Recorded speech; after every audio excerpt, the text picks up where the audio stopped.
नमस्कार, आपलं स्वागत आहे जेएस किचनमध्ये। आज आपण बनवणार आहोत रवा पिझ्झा। 1 वाटी रवा, स्वादानुसार नमक, सोडा, दळून घ्यायचं।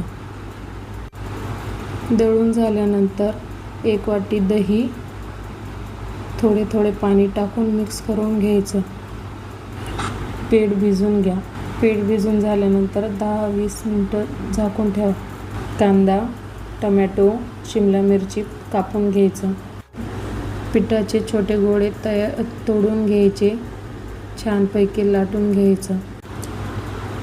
लाटून झाल्यानंतर बारीक बारीक छिद्रे पाडून घ्यायची। तव्यावर तेल टाकून दोन्ही बाजूने हलकं भाजून घ्यायचं। भाजून झाल्यानंतर टोमॅटो सॉस, शेजवान चटणी लावून घ्यायचं। त्यानंतर कांदे, शिमला मिरची, टोमॅटो, कोथिंबीर टाकून घ्यायची। चीज, पिझ्झा मसाला आणि चिली फ्लेक्स टाकून घ्यायचा। तव्यावर तेल टाकून पिझ्झा ठेवून 4 ते 5 मिनिटे झाकून ठेवा। आपला रवा पिझ्झा तयार आहे। असेच नवीन व्हिडिओ बघण्यासाठी जेएस किचनला सबस्क्राईब करा।